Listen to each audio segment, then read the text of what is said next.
Hello guys, আজকে এলাকার ছোট ভাই ব্রাদার বাইক নিয়ে একটু যাচ্ছি ডুব দিতে। অনেকদিন পর আমরা ডিপ কলে যাচ্ছি।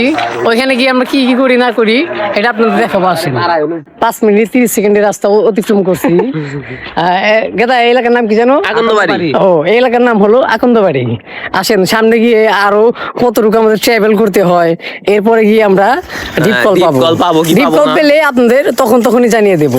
একবার লাইভ দেখতেছেন আপনারা সবাই।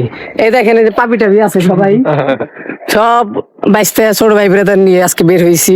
অনেকদিন বলতেছে যে কাকা আমাদেরকে সাথে নিয়ে চলো, পোলাপান গুলো নিয়ে চললাম, আর কি করবো। হ্যালো গাইস, আসসালামু আলাইকুম।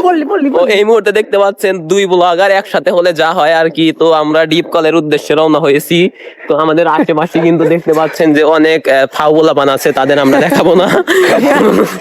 আমি আর আমার দাদা শুধু ভালো মানুষ, সেই জন্য কিন্তু আমরা দুজন একসাথে ঘোরাফেরা করতেছি। এই যে ভালো মানুষের পরিচয় দিল আমাদের দাদা। দেখতে পাচ্ছেন যে টুমটুম ট্যাডা বহুত বার ধোকা খা চুকা হু, ইস বার নেই খাউঙ্গা।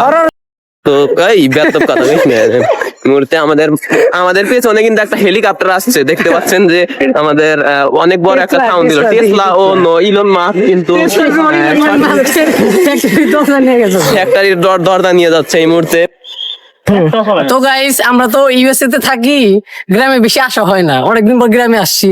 গ্রামের মনোরম পরিবেশ, এগুলো দেখে খুব ভালো লাগলো। ছোট ভাই ব্রাদারকে নিয়ে বের হইলাম। নাম এই যে এখন আমাদের ইউএস এর বিখ্যাত কোম্পানি টেসলার একটা প্রোডাক্ট যাচ্ছে। এটা যদি আপনাদের লাগে আমাদের বলছেন, আমরা প্রায় 14.5 কিলোমিটার হেঁটে এসে অবশেষে এখানে ডিপ কল পেলাম। ডিপ কল দেখে তো এই যে আমার ছোট ভাই নুন নবী খুশিতে দৌড় শুরু করতে। ছোট ভাই দাঁড়াও, একসাথে যাই। এই যে আমার ভাতিজা ডিপ কল দেখে আর কন্ট্রোল করতে পারছে না নিজেকে, শার্ট প্যান্ট খুলে দৌড় দিয়েছে। এই যে আমার আরেক ভাতিজা আছে, এই যে আমাদের আরেকজন আছে, এই যে আমার ভাতিজা আছে। অবশেষে আমরা ডিপ কলে পৌঁছেছি। তোরা কিরকম খুশি রে? ওরা সবাই বলছে যে ওরা ভীষণ খুশি। অবশেষে ওদেরকে এখানে আনতে পেরেছি। এই দেখেন, খুশিতে আমাদের নুনমি শুয়ে পড়েছে। খুশিতে সব একবারে ভয়াবহ অবস্থা হয়ে গেছে। তো আমরা এখন গোসল দিই।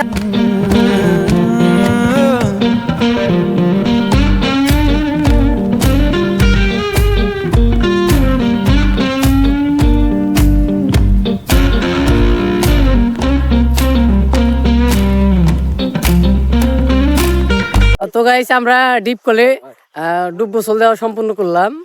আবার কুরবানি ঈদে আসলে তখন আবার আমরা এসে এরকম একটা মনোরম পরিবেশে এখানে এসে আবার আমরা ডিপ কল গোসল দিব। তো বলবান, তোমরা কি বলো, আবার কি আসবে?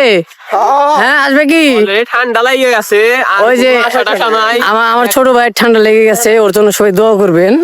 এরপর থেকে জানি গোসল দিলে ওর যেন কিছু না হয়।